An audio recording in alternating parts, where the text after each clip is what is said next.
All right, we're back here in the morning, guys, and we've got that comfort board done. Over here, we got Chris Jessen, my local Rockwool rep. He's come out to give us a hand, and we're gonna start installing the comfort bat. So we've got an R23 comfort bat. That's gonna be installed in the cavity. That's gonna fill up the rest of that 2x6 cavity, and we're gonna be left with an R29 on this wall when we're all done, and there's not going to be any air gapping, which is why we really wanted that comfort board, not just to get the thermal break behind the column, but also to close that cavity so we don't have an airspace. I'm not a self-proclaimed building science expert, but I'm told that that airspace is actually on the inside of the cavity, not what you want for drying. You want that on the outside of your cavity, so we don't want thermal convection going on. So anyway, we're gonna get into this install, start installing some comfort bat. So let's go. Chris, thanks for coming out, giving us a hand, dude. Yeah, thanks for having me. But you know what they say on a cold day like this, right, Greg? The heat's in the tools? The heat is in the tools, so we better get to work. We got a lot to do, and we're gonna be going 18'6" high with the comfort bat. We've never gone this high, so we might have to be a little bit ingenuitive or something like that. Is that a word? And see if we can keep it in the bay so that it doesn't fall out as we go. So let's go. That is clean. That is a game changer.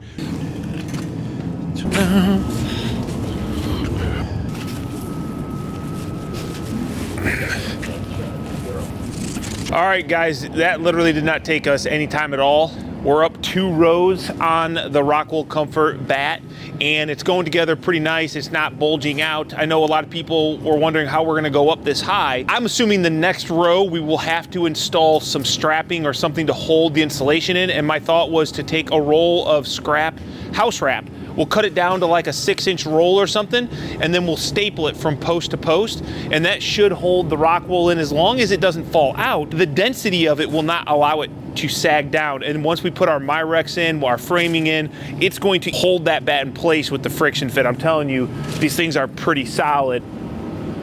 They're not really going anywhere, so it's going really well. Definitely, many hands make light work, so having an extra guy here today is awesome.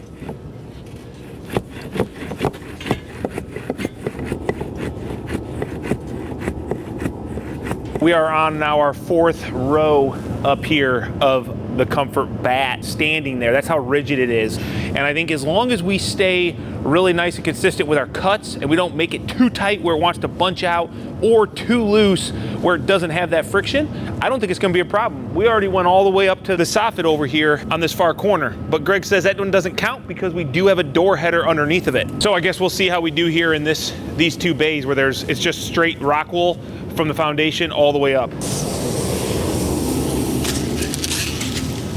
All right, these are my cuts, Greg? Yep, those are your 2 cuts.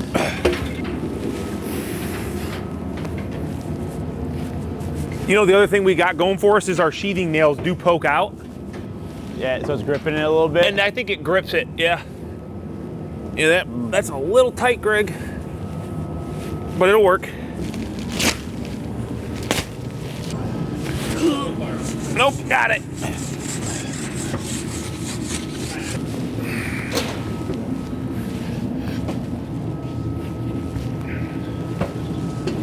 All right, now that we've got this wall behind me, you can see, guys, I am impressed. I'm surprised. I did not expect to be able to run that Rockwool Comfort bat all the way up 18'6" without any strapping or concern like I feel like it was gonna fall out. That was not what we thought was gonna happen. We were prepared, like I said earlier in the video, to run strapping and make sure that wasn't going anywhere. But if we walk over here, I think a big contributing factor, also, do you guys notice the sound change when I walked over here? Good Lord, this is amazing. So we've got 3 fulls, and then we have a piece that we had to cut to fit because this is an 8 or 7'6" on center bay. Cutting this down to make sure that it was not extremely tight, but also not loose, just having the perfect fit, I think was a big contributing factor. And I kind of want to, I don't know if Greg's gonna let me, but I kind of want to pull out a piece on the bottom and see what happens, because I don't think that actually the weight is too much coming down. It sits inside of these bays with the friction fit really well. Greg, do you think we should try it? You can try it, I guess. I mean, worst case, we just got to put it all back in the bay. I mean, this is 18'6".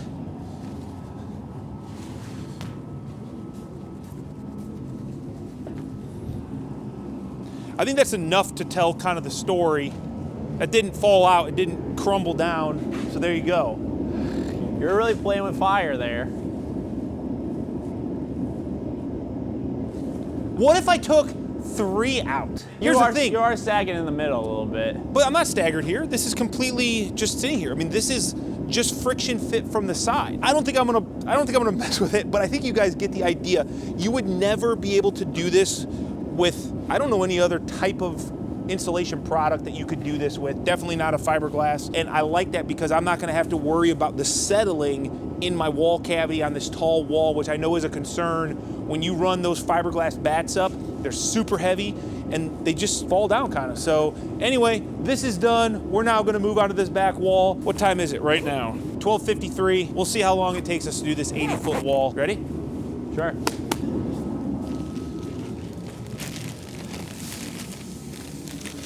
Hey Kyle. Yo.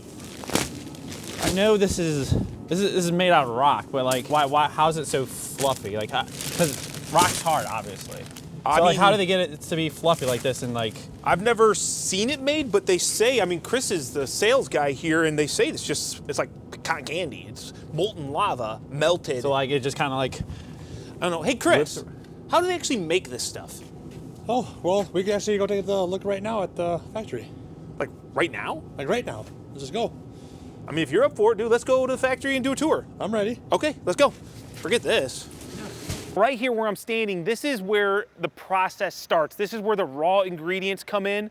They're all basically locally sourced within 30 minutes, I'm told. And these are the 7 key components, the aggregates that all get put into the mix that gets turned into the molten lava that you will see, hopefully, that gets turned into this. We've got limestone, we've got bauxite, we've got basalt, and there's a couple others that I didn't even know existed as rocks, but it all starts here. This is where the stuff gets dumped, and then it's gonna get loaded into this hopper here where it will be conveyed into the actual plant, which is where we'll head to next. All right, guys, now we started outside. That was the raw material coming in. And unfortunately, the next step is where they're taking all that raw material, mixing it and burning it, heating it up to over 2,000 degrees to turn into a molten lava. They won't let me get that close, and I don't think I want to do that to my equipment anyway, or even myself. So the best we can do is behind me we have this big drum, and that is where basically the lava is being spun like a huge cotton candy machine and is spinning around this drum and then getting put onto these conveyors like you see right here. So this is like the wet wool, and then we're gonna go to the next step where we start laying it out into the actual insulation bats. Once the pendulum puts the product out on the conveyor, you'll see it coming like pretty loose and fluffy. This is all wet wool, and as it comes through, this is where it's starting the compression process. It's gonna start compressing that rock wool to a specific density depending on the product. This is a top rock product, so it's a super dense product anyway. Right now it's very raw, but it's gonna keep getting better every step of the way. We're just like 20 feet down the line here. It's already gone through some of the compression, and look at the difference. It's starting to look like the rock wool that you and I know. But back behind me, this massive machine, that's the furnace. I mean, it's going to cure it into its final product. This is not gonna be getting dried. It's actually gonna be activating the resins of the stone wool insulation, which gives it a lot of those characteristics that make the stone wool great. So this is gonna have a resin for your home insulation to not absorb moisture. It's gonna repel it. It's going to be moisture resistant, as well as some of the other strength characteristics that are built into this product. But yes, I know a lot of you are gonna say, you can put stone wool in a garden and it's gonna hold moisture and plants are gonna grow in it. That's a different product, and Rockwool does make that, and that is called Grodan, not Rockwool, and it's not a stone wool insulation for your home. It's for your garden, guys, okay? So that's a really long machine. At this point, the resins are activated. The product is cured. Remember how squishy it was, guys? Look at that. So these are the edges. That's not where all the product has been compressed. This is rock solid because this is top rock.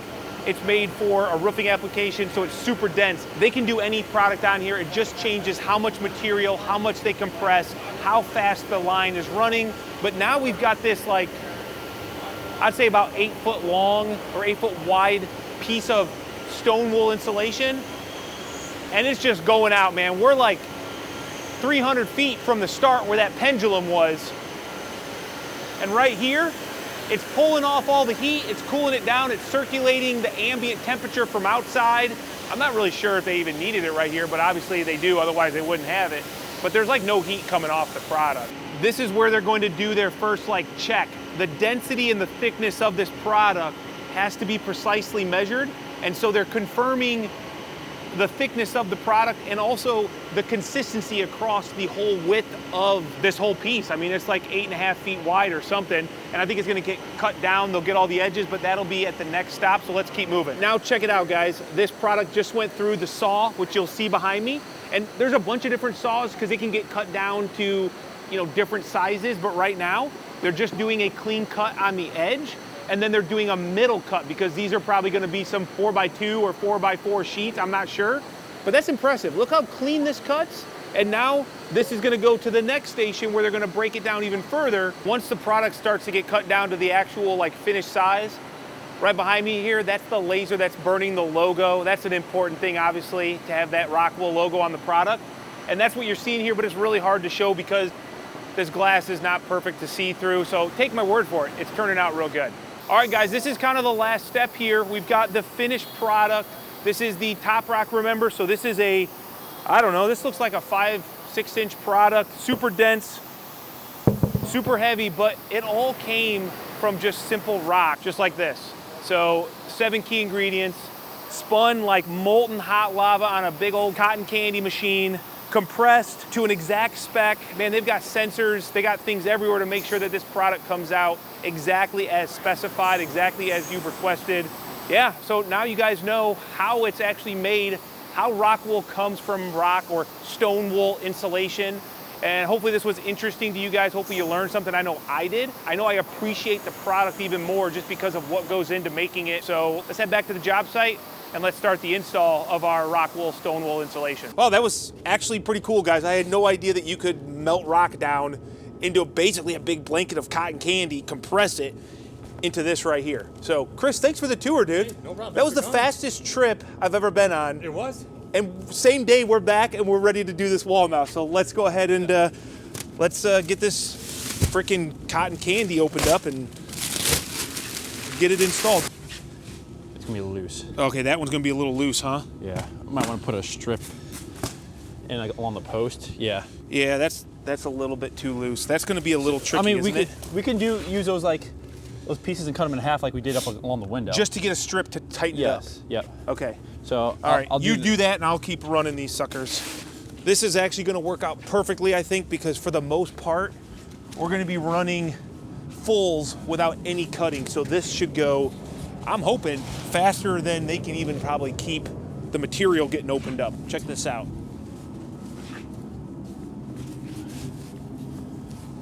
Oh. I mean, look at that. I need to make sure that's tight. It's so friction fit that it won't even fall down. Where? Does that mean this bay then is going to be too tight, I wonder? There, get that nice and tight. Just, I always like to do the old kind of scissor action here. That does seem a little snug, doesn't it? We're going to find out as we go up. The tighter it is, the more bulge it might do. Open this up. Take it out. Stick this in. probably. Stick this in. Here, get me out of there for a second. Okay, now, one second. Go ahead. Meet me in the middle. Yep. So then we just kind of stagger it and we'll come this way. Yep. With another rip. Yeah, we got right behind you. Here's what I'm thinking too. Maybe stick it in the middle. I don't know. What do you think? Try it.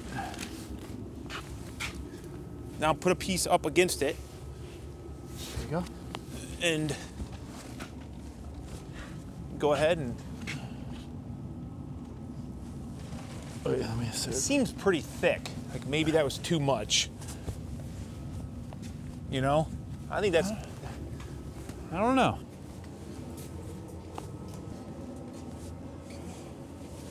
Come on, man. Chris is gonna be out working us, Greg. We can't let that happen.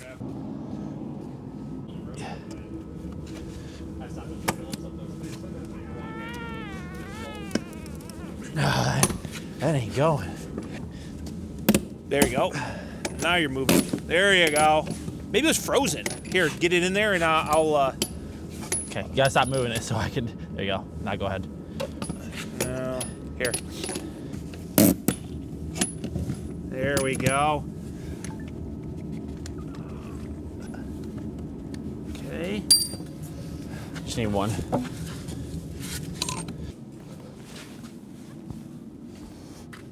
It's gonna be fun to get this one in because of the, I don't know how. Is this one, oh, this one's smaller. We gotta cut it because we've got this added 3-ply here. Yep. That's right. Tape measure.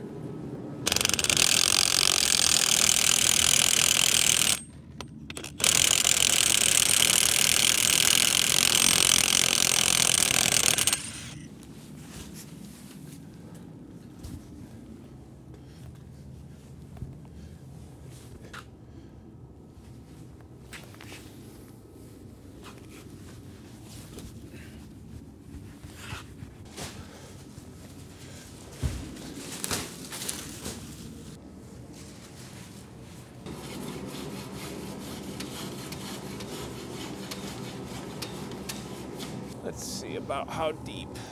Let's say here. So I'm just taking 1.5 inches out to kind of compensate for this framing right here so that this Rockwool fits in there nice. And I'm sure you could just compress it, but it's just as easy to kind of take out a little chunk, as you can see. So that way when it goes in here, it just sits in there nicer.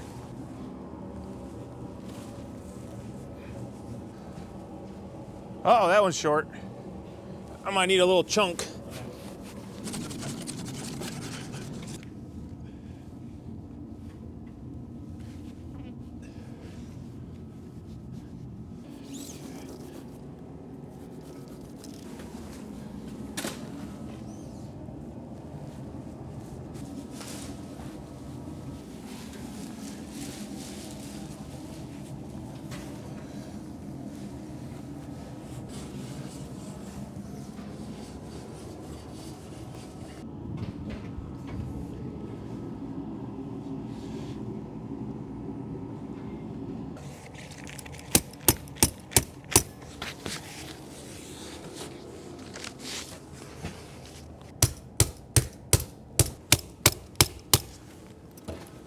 There. This bay here, it's a little bit bigger because remember we had a weird spacing on some of these columns due to the truss design, and we got to rip a little piece to kind of fill this void because the bay's a little bit bigger than 8-foot center standard base, and we got a little bit of maybe it's just not as perfect, so it's bulging out on us. So we took a little bit of house wrap strapping just to keep it from hopefully falling out until we get our Myrex on. I think it'll work.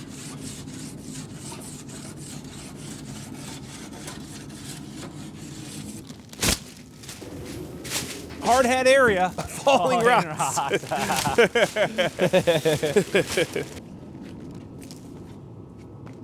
Does this put us in the Guinness Book of Rockwool records for the first unfastened five bay or 5 stack?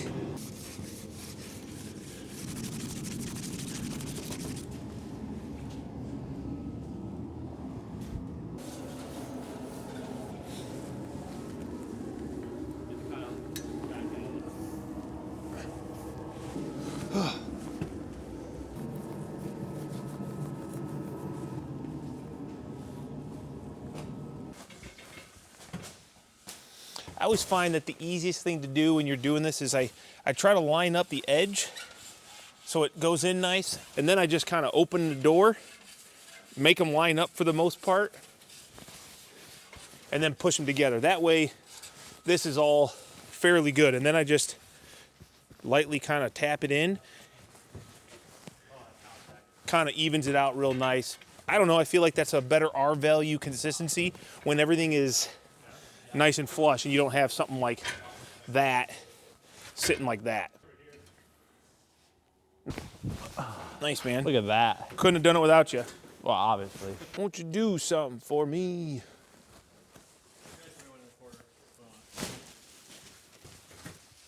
It's like it grew there, dude.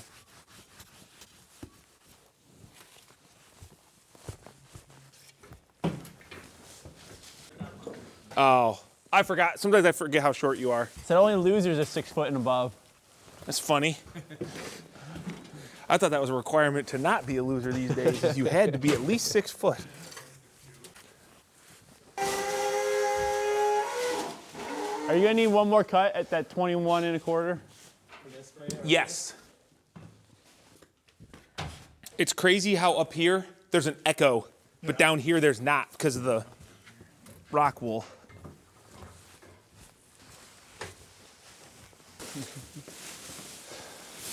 I should have counted how many bags we used.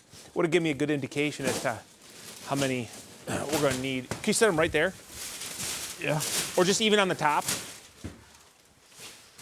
I can't really reach it. Ugh. What is that? 12:53 to 2:13, hour and a half-ish? Well, why is that so tight? That's a good question. Yeah. Nice. I need to get this lift taken care of. Chris, thanks for coming down, dude. No, thanks for having me. This Yeah, it was awesome to get an extra like body in here and just moving the material around because I would have waited forever if it was just Greg and I. No, it's good. Not because you would have not been able to keep I would up. have been so fast. Whatever. Anyway, guys, that is the Rockwool. Now we have all of it installed on these 2 walls, except for the corner where we need the Myrex first. But that'll be in a later video where we will get into the air control layer details with the Myrex. And obviously, we still have 2 full walls of insulation to do. And I'm sure we'll throw that in here with a bunch of time lapse, or it might be in a later video because we're not going to probably keep going on insulation if it's supposed to be a little bit nicer next week, like maybe in the 40s. So we want to take advantage of that and get outside if we can. But this is kind of like our inside job, and I'm glad we were able to kind of get in here, get a bunch of comfort board done, get the bats done, and have kind of this whole wall done. And 16, 18 feet, not having to do a whole lot of strapping and work to keep it there is awesome. I don't think you're gonna get that from another product, if that means anything to you. Guys, I know that I'm gonna get a ton of questions. People are gonna wanna know, why did we do Rockwool over spray foam? Because that seems to be what a lot of people do in barn dominiums and this style of building because of the ease of spraying it. I'm gonna try to put together a whole video about the pros and cons of this versus other insulation types. So not a sponsored video for Rockwool. This is my building. This is what I chose to use. I could have just as easily worked with another manufacturer, but this product is something I really like, and that's why we used it, and that's what I will share with you guys in a later video, maybe directly talking about insulation, pros and cons, okay? So look for that. Make sure you guys hit the subscribe button if that's important to you and you want to be notified later of that video. But we're gonna go ahead and clean up for the day. We'll catch you on the next video. Have a good one. Thanks a lot.